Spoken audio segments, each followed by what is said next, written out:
नमस्कार, अपना उत्तराखंड में आप सभी का स्वागत है। मैं हूं नीलू। करते हैं खबरों की शुरुआत। तो 2022 के विधानसभा चुनाव के मद्देनजर उत्तराखंड बीजेपी की एक महत्वपूर्ण मीटिंग सोमवार शाम को दिल्ली में होने जा रही है। मीटिंग में राष्ट्रीय अध्यक्ष जेपी नड्डा, राष्ट्रीय महामंत्री बीएल संतोष के साथ ही उत्तराखंड के केंद्रीय चुनाव प्रभारी केंद्रीय मंत्री प्रहलाद जोशी, सह चुनाव प्रभारी आरपी सिंह, लॉकेट चैटर्जी, प्रदेश प्रभारी दुष्यंत कुमार गौतम, सह प्रभारी रेखा वर्मा, मुख्यमंत्री पुष्कर धामी, प्रदेश अध्यक्ष मदन कौशिक और प्रदेश महामंत्री संगठन अजय कुमार मौजूद रहेंगे।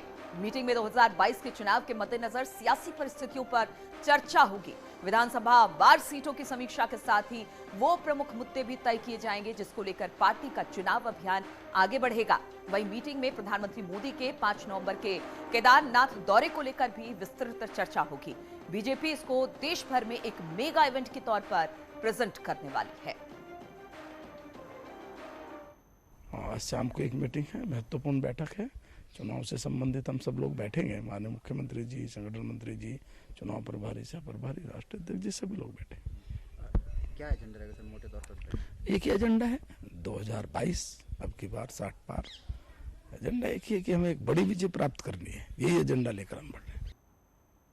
और इसी पर बातचीत करने के लिए राजीव तिवारी इस वक्त फोन लाइन पर दिल्ली से हमारे साथ जुड़ गए हैं। राजीव, ये मीटिंग जो उत्तराखंड के लिहाज से आज होने वाली है दिल्ली में, वो बेहद महत्वपूर्ण मानी जा रही है क्योंकि सारे बड़े नेता ज्यादातर, चाहे वो दिल्ली हो या उत्तराखंड हो, आज बैठने वाले हैं। और क्या हम ये मान के चले कि 2022 को लेकर यहीं से रणनीति तैयार होने वाली है? बिल्कुल, अगर देखा जाए तो आज शाम को जो बैठक शुरू होगी, 7 बजे बैठक शुरू होगी, जिसमें मुख्यमंत्री पुष्कर सिंह धामी और संगठन महामंत्री संतोष, प्रदेश अध्यक्ष मदन कौशिक के सभी लोग मौजूद रहेंगे। और सबसे बड़ी बात यह है कि यह बैठक बहुत ही महत्वपूर्ण है चुनाव के मद्देनजर, साथ ही प्रधानमंत्री का जो उत्तराखंड दौरा है इसको देखते हुए। चलिए, बहुत बहुत शुक्रिया आपका राजीव हमारे साथ जुड़ने के लिए। तो हम आपको बता दें कि दिल्ली में आज बड़ी बैठक होने वाली है। उत्तराखंड चुनाव को लेकर यह बैठक काफी महत्वपूर्ण मानी जा रही है। इसमें बताया जा रहा है कि जेपी नड्डा भी शामिल होंगे और साथ ही उत्तराखंड के प्रभारी, चुनाव प्रभारी हो वो या फिर सीएम धामी, इसके अलावा जो एक बड़ा जो नेतृत्व है वो सभी इस मीटिंग में शामिल होने वाले हैं, जिस पर हमारी निगाह लगातार बनी रहेगी। बढ़ते हैं उधर रुद्रप्रयाग की तरफ और बात करें यहां पर केदारनाथ में बीजेपी के 3 बड़े नेताओं का विरोध पूर्व सीएम त्रिवेंद्र रावत का हुआ है कड़ा विरोध। बताया जा रहा है कि पुरोहितों ने त्रिवेंद्र रावत को काले झंडे दिखाए हैं। मदन कौशिक, धन सिंह रावत का भी यहां पर विरोध हुआ है। देवस्थानम बोर्ड पर भड़क आए हैं पुरोहित। त्रिवेंद्र रावत के साथ देहरादून के मेयर भी केदारनाथ पहुंचे हैं और आज उन्हें विरोध का सामना करना पड़ा है। बताया जा रहा है केदारनाथ में 3 बड़े बीजेपी के नेता हैं, उनको विरोध का सामना करना पड़ा है, जिसमें पूर्व सीएम त्रिवेंद्र रावत, इसके अलावा पुरोहितों में त्रिवेंद्र रावत को काली झंडे दिखाए हैं। मदन कौशिक, धन सिंह रावत भी उनके साथ है, जिनको विरोध का सामना करना पड़ा है। वहीं देवस्थानम बोर्ड पर अब तीर्थ पुरोहित जो है वो भड़क गए हैं क्योंकि लगातार उन्हें आश्वासन मिल रहा है लेकिन उनकी बात अब तक पूरी नहीं की गई है। देवस्थानम बोर्ड को भंग करने की बात लगातार पुरोहित कर रहे हैं। तो त्रिवेंद्र रावत के साथ देहरादून के मेयर भी पहुंचे हैं। इस दौरान धन सिंह रावत हो या फिर मदन कौशिक हो, सबको विरोध का सामना करना पड़ा है। तीर्थ पुरोहित जो है वो लगातार देवस्थानम बोर्ड को मांग कर रहे हैं कि इसको जल्द से जल्द भंग किया जाए, लेकिन अब तक सिर्फ आश्वासन मिला है।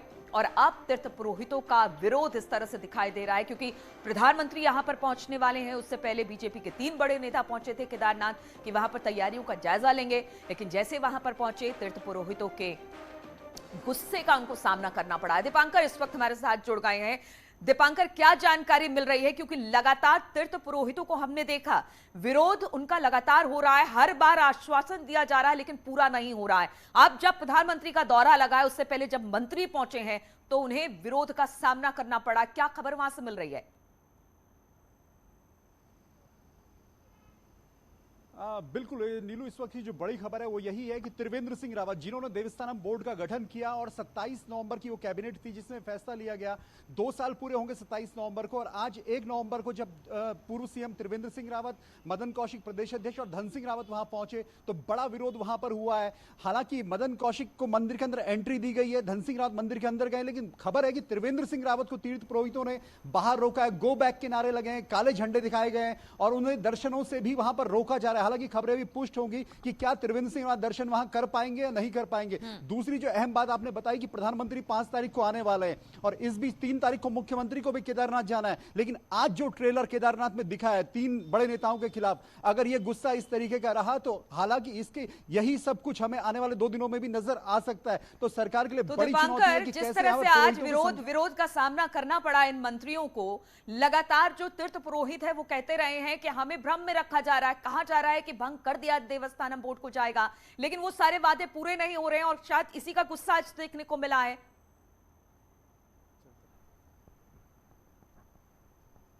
हाँ बिल्कुल लीलू, जब 2019 में ये बोर्ड बना था तभी से इस बात को लेकर तमाम नाराजगियां थी, तमाम विरोध प्रदर्शन हुए। 3 मुख्यमंत्री बदल चुके हैं। तीरथ सिंह रावत ने कहा था पुनर्विचार किया जाएगा, पुष्कर सिंह धामी ने कहा कि हाँ हम इसके बारे में विचार करेंगे, हाई पावर कमेटी बनाई गई है। लेकिन हाई पावर कमेटी में भी तीर्थ पुरोहितों को बाद में शामिल किया गया, इसको लेकर नाराजगी थी। 31 अक्टूबर का समय दिया था तीर्थ पुरोहितों ने, जो 11 सितंबर को मुलाकात हुई थी मुख्यमंत्री से कि आप 31 अक्टूबर तक इसे भंग कीजिए। और आज 1 नवंबर है और आज 1 नवंबर को उन्होंने दिखा दिया है केदारनाथ में कि कितनी नाराजगी पुरोहितों के अंदर है। और इसी तरह आज गंगोत्री में पूरी मार्केट बंद की गई है। गंगोत्री में जो श्रद्धालु आज गए हैं वहां पर तीर्थ पुरोहित आज पूजन अर्चन उनका नहीं करवाएंगे, मंदिर में पूजन अर्चन जरूर होगा लेकिन वहां पर मार्केट बंद रहेगी। तो जैसे जैसे अब कपाट बंद होने की तारीख बिल्कुल दीपांकर, ऐसे में तो मुश्किल ज्यादा हो जाएगी क्योंकि जहां तैयारी प्रधानमंत्री के आने की जा रही है वहां पर तीर्थ पुरोहित इस तरह से प्रदर्शन कर रहे हैं, काले झंडे दिखा रहे हैं, तो मुश्किल अब सरकार के सामने होगी कि इनको समझाया कैसे जाए प्रधानमंत्री के दौरे से पहले।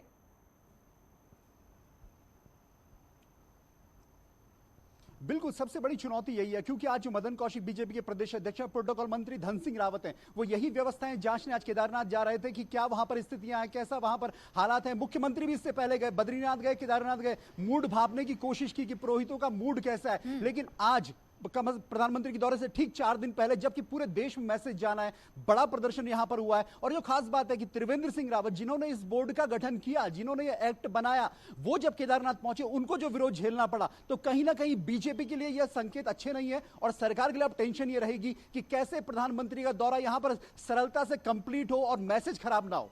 चलिए दीपांकर, बहुत बहुत शुक्रिया आपका हमारे साथ जुड़ने के लिए। तो तीर्थ पुरोहितों का विरोध प्रदर्शन वहां पर देखने को मिल रहा है क्योंकि हम बता दें आपको, लगातार मांग सरकार से यही करते रहे कि जो देवस्थानम बोर्ड है उसको भंग किया जाए, कैंसिल किया जाए, लेकिन अब तक उनकी मांगे पूरी नहीं हो पाई है।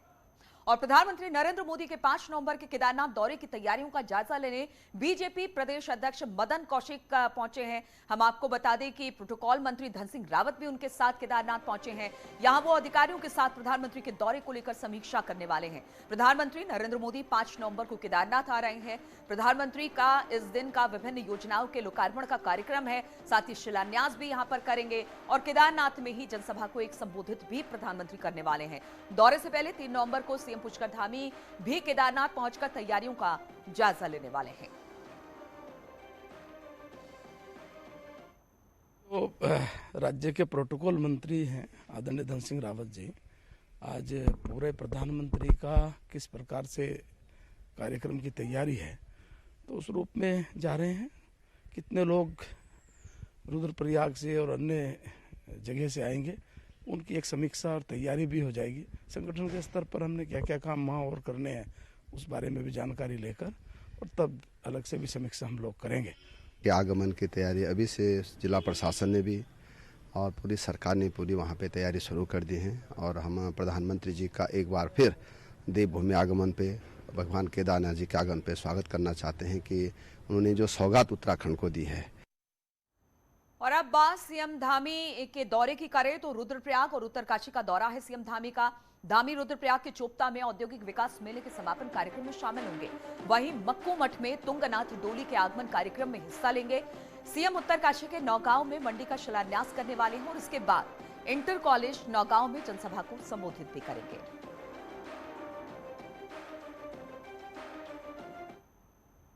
चीन और नेपाल बॉर्डर के करीब बसे पिथौरागढ़ के गुंजी का केंद्रीय रक्षा राज्य मंत्री अजय भट्ट ने दौरा किया। 11,000 फीट ऊंचाई पर पहुंचकर जहां रक्षा राज्य मंत्री ने सेना के जवानों के साथ मुलाकात की, वहीं बीआरओ द्वारा लिपुलेख दर्रे पर बनाई गई रोड का निरीक्षण भी किया। यही नहीं, केंद्रीय पर्यटन राज्य मंत्री होने के नाते अजय भट्ट ने ओम पर्वत, पार्वती ताल और आदि कैलाश को पर्यटन के नक्शे में लाने का दावा भी किया। वहीं इस मौके पर हमारे संवाददाता विजय वर्धन उप्रेती ने रक्षा राज्य मंत्री से कई मुद्दों पर बातचीत की। केंद्रीय रक्षा राज्य मंत्री अजय भट्ट जी मौजूद हैं। आइए उनसे कुछ सवालों पे जवाब मांगते हैं। भट्ट जी, यहाँ पर आप पहुंचे, क्या कहना चाहेंगे?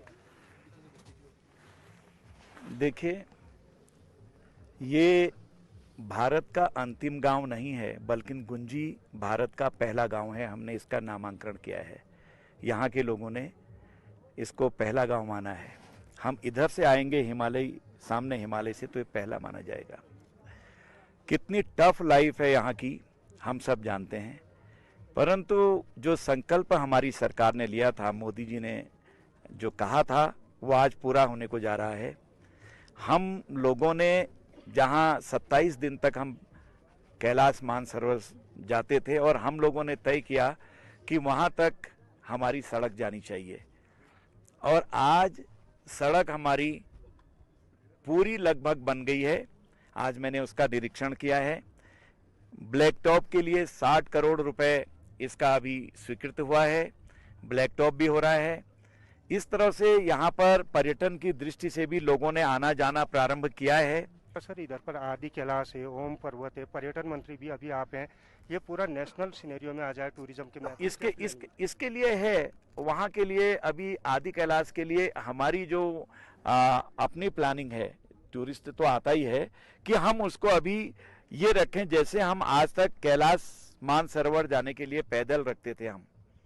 हम लोग जैसे पिंडारी ग्लेशियर के लिए ट्रैकिंग करते हैं, तो एक आध ट्रैकिंग पॉइंट भी होना चाहिए जहां देश भर के लोग आते हैं। उसको डेवलप तो करेंगे ही, जगह जगह रुकने की और व्यवस्थाएं होंगी ही जो होती हैं, लेकिन साथ में अभी ये योजना है कि हम इसको जो हमारा बॉर्डर टूरिज्म है उसी के साथ जोड़ेंगे। और ये थे केंद्रीय रक्षा राज्य मंत्री अजय भट्ट। हर सवाल का बेबाकी से उन्होंने जवाब दिया है और साफ साफ कहा है कि बॉर्डर के डेवलपमेंट को लेकर वो गंभीर है और केंद्र सरकार भी गंभीर है। विजय वर्धन उप्रेती, न्यूज 18, गुंजी, पिथौरागढ़। और चंपावत से खबर लेते हैं, जहां पर बनोली रीठा खाल में एक युवक की चेन्नई में संदिग्ध मौत का मामला सामने आया है। मृतक प्रमोद शर्मा के बड़े भाई पानदेव का सोशल मीडिया में एक वीडियो वायरल हो रहा है, जिसमें भाई के साथ लिविंग रिलेशन में रह रही एक युवती पर हत्या करने का आरोप लगाया है। पानदेव ने बताया कि 23 अक्टूबर को युवती का फोन आया था और उसके भाई को हॉस्पिटल में भर्ती होने की बात कही। फिर 26 अक्टूबर को भाई की मौत की सूचना मिली, जिसके बाद भाई का शव लेने गए छोटे भाई विपिन ने हत्या की आशंका जताकर चेन्नई पुलिस को तहरीर दी। इसके बाद से विपिन के अपहरण करने का भी आरोप है। वीडियो में पानदेव ने नेताओं से मदद की गुहार लगाई है।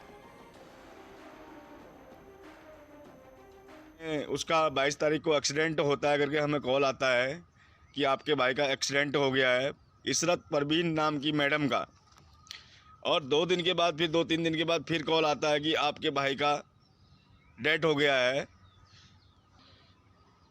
इसकी बॉडी लेने के लिए अपना एक रिलेटिव कोई आदमी भेजो। हमने अपना छोटा वाला भाई विनोद को भेजा। आज विनोद को भी उस मैडम ने किडनैप कर रखा है, अपनी कस्टडी में रख रखा है। उसको भी जान से मारने की धमकियां दी जा रही हैं।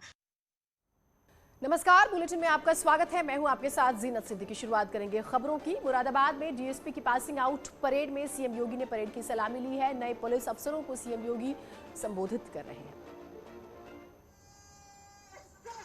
और डॉक्टर सुकन्या शर्मा थोड़े कदम अपने धीरे करने, कमांडर ज्यादा आगे निकल गए हैं।